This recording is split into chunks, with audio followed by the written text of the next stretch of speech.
Well, great. Thank you, everybody, and thank you to the City of Danbury for allowing us to have the press conference here in Council Chambers, and thank you to the Mayor for being here as well for this. For the record, my name is Michael Rell. I represent Danbury Proton as their lobbyist up in Hartford.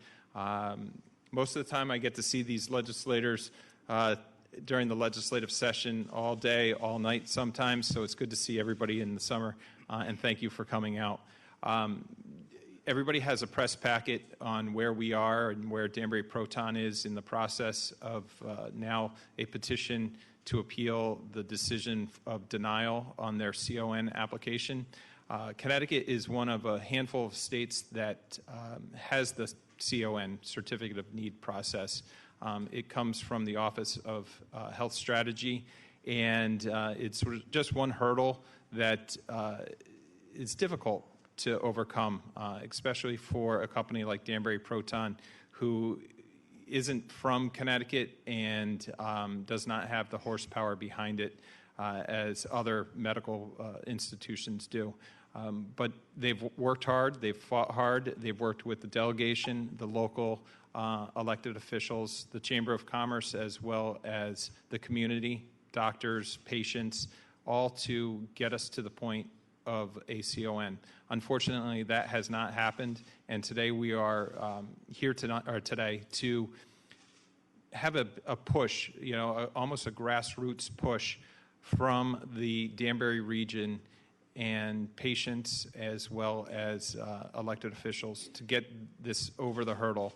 Hopefully we'll get a message to not only Governor Lamont's office, but to Office of Health Strategy that there is a place in the state of Connecticut for 2 proton facilities. Danbury is definitely ripe for this. As we all know, close to the New York border, Fairfield County, Northwest Hills, even as far up as the Berkshires and Massachusetts. Correct me if I'm wrong, but I think the total population that would be served is about 17 million. Obviously not all of those afflicted by cancer, but every single one of those residents has somebody that is or has been afflicted with it. So with the population of those that can be treated, not only in the state of Connecticut, but outside of our borders, Danbury Proton has definitely the occupancy rate to be able to take care of all those folks. It is my honor to introduce Mayor Esposito. Again, thank you for allowing this to be here at Council Chambers, and I'll open the microphone up to you. Thank you, Michael. Thank you. Michael, I know this Danbury wasn't your home, but pretty close, right? And welcome back from growing up in the Brookfield area. It's an honor for me to be here today, to tell you the truth. This is an opportunity for the city of Danbury to really move forward with some services that our local residents, greater Danbury residents, and our bordering states can use. Danbury Proton is going to offer some quality services to those that need it the most. And after discussions with leadership of Danbury Proton, I've learned that the facts are that many people are out there that need this service. So the understanding of this denial doesn't compute to us. The reality is that denial needs to be justified even better, or we need to get this approved because the local residents of the city of Danbury are wanting this. We have quite a few approvals in our local government for this project, with the presentation of building the building. And so the residents of Danbury are on board, and I'm hoping that we can get everybody else on board. I'd like to thank the Danbury delegation that's here today. I know a few are going to speak in support of this project. We have local representatives of our city council here that are in support of this project. And for me personally, it's something that I can get on board 100% because I know that the residents of this city and greater Danbury and the states bordering us need this type of service. And to be restricted from one side of the state to the other Doesn't make any sense to me. So it's an honor to be here today. As I said, I'm happy to support this project 100%. And I think if we went to the polls and asked our residents, it'd be 100% as well. So thank you very much.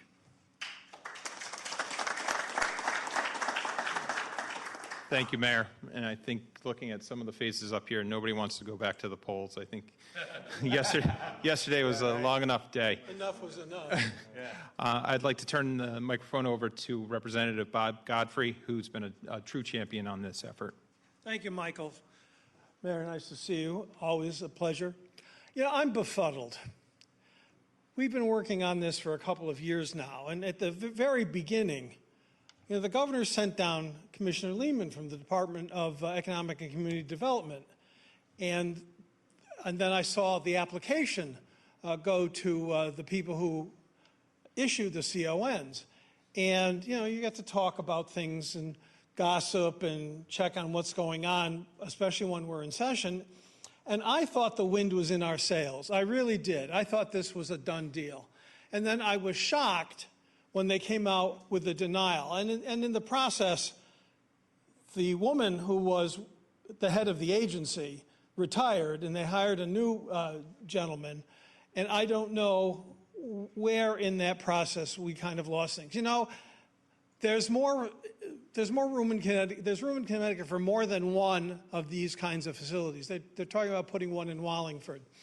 And frankly, I would rather not have to drive to Wallingford. Have you been on 84 lately? I have. It's a disaster.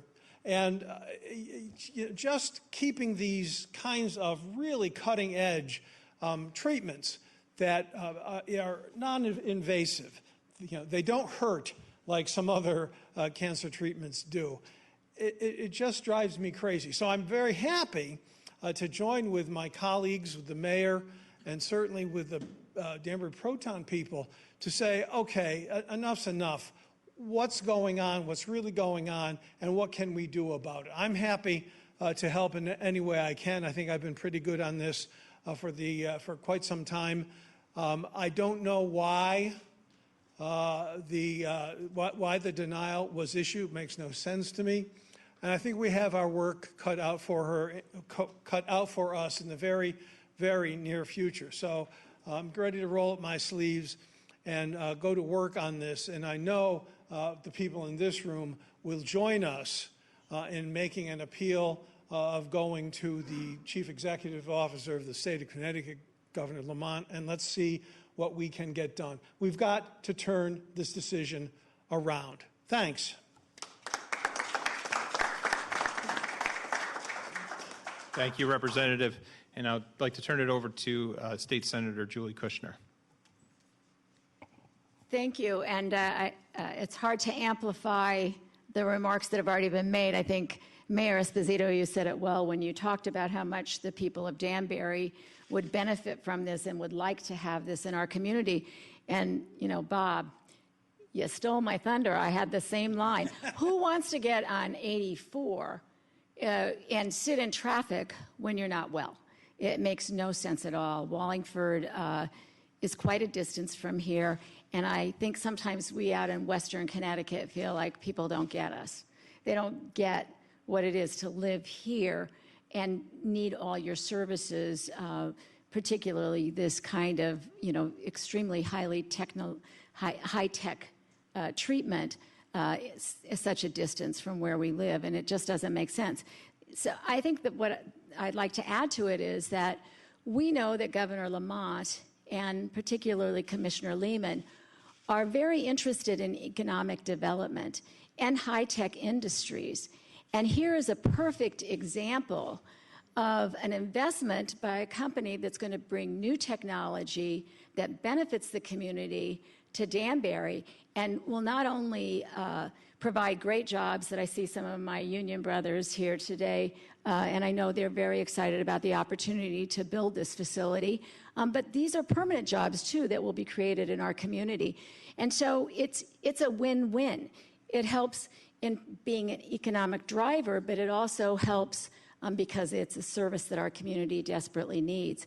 It's also an opportunity to bring people from New York, and we always like to do that. We like people to come here instead of going to New York for their medical services. We have a history in Danbury of having some of the best medical facilities in the state. We think that will be elevated and move forward by having Danbury Proton. So I agree with my colleagues. We're here to help. We're here to make sure that those conversations do take place, and we want to turn this around. Thank you.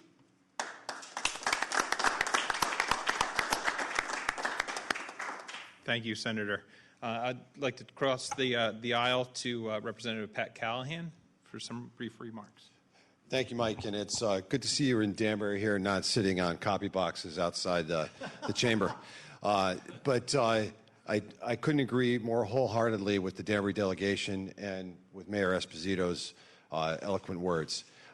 We've got a great spot in Western Connecticut for this cutting-edge treatment. We've all been to many Zoom meetings and press conferences up in Hartford. There's no downside to this.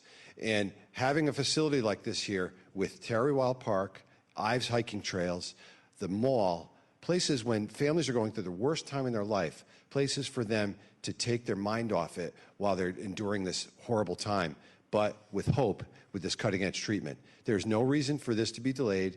And just to say something a little different, quality of life with someone going through this horrible cancer, just to be able to get a little R&R in our great area of the state is another reason we should have it here.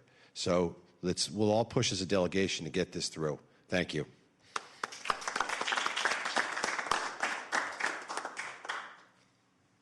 Thank you, Representative. And the last of the representatives from the delegation, but no stranger to the healthcare and working on behalf of Danbury Proton, Representative Ken Gucker. Well, thank you, Mike. I think what we did is we went by numbers of our districts, so I have the highest number in the room, so I guess that's why I'm last. Yeah, okay. Much of what I was going to say has already been said, and I don't want to repeat it, but I will say something from a different point of view. When I first got elected and I was being sworn in for the very first time, my mother was not able to come to my swearing in because she was recovering from the effects of cancer treatment. She was going through radiology and chemo. Had this been available, she might have been able to attend and see her only son get sworn in. This is such a positive thing for Danbury and such a positive thing for healthcare. I do not understand to this day why we are still fighting for this. The obvious things have been said. The jobs, yes, not only construction jobs, but jobs going forward afterwards. The property that they're going to utilize. This is a perfect location for it. In fact, the applicant has modified all of their designs so that we could fit it into this property because it's in the runway of the airport. So not much really can be built there. This is taking an empty space and turning it into something good and positive. Why aren't we there yet? I don't understand. Driving to Wallingford, it's actually not I-84 you have to worry about. It's the Merritt Parkway. Because if you've ever tried to get to Wallingford from here, it's one of those you can't get there from here situations. There is just no straight road from there. And I can't imagine why we would want people that could come to Danbury drive an extra hour and a half to Wallingford when we can bring in people from Pennsylvania, New Jersey, Westchester, New York, all of these areas that are within an hour and a half driving distance here to Danbury to get the much needed support that they need. And I would rather have those people come here, like the Senator has said, come here to Danbury than maybe have to go to New York or somewhere else for more expensive, more inconvenient treatment. I am wholeheartedly in support of this. We will continue to push on this. For me, it's personal. For me, I know what the ravages of cancer does to a family. I know how painful it is for people to go through that.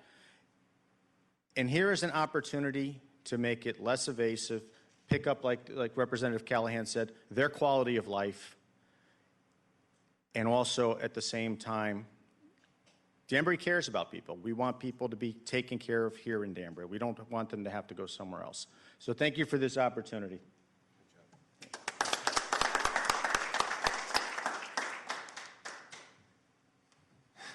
shrugging your shoulders. And no better advocate for our workforce in the state of Connecticut than Bill Finch and his team. Bill, thank you for all the work you guys have done behind the scenes on this to help get the message across on the hundreds of jobs that this would provide, and not only the construction jobs, but the sustainability long-term jobs as well. So, former Mayor Bill Finch. Thank you, Mike. And I don't know about you, but I love being in city council chambers. And I just want to say what a great community Danbury is. And isn't it wonderful we have a mayor here that can convene us all? Just the other day, we were all on different sides of the election. And today, here we are, all together, fighting for Danbury, fighting for our community, fighting for building trades jobs, and fighting for better health care. I'm really feeling great about this. And I want to commend the mayor for pulling us all together, and for Jim Amon and Mike Rell for pushing this development, and the developers for putting the money up. This is really important. It's about two things, right? It's about public health, and it's about jobs. And we're here as the building trades, the carpenters, the electricians. Dan McInerney is here from Local 488, the business manager. Jim Lohr is here from the Carpenters Local for New England. We know this is going to be great jobs. This is going to be great for making a great community even greater. So thank you for including in this, and let's all work together in a nonpartisan way to get this through for the great city of Danbury.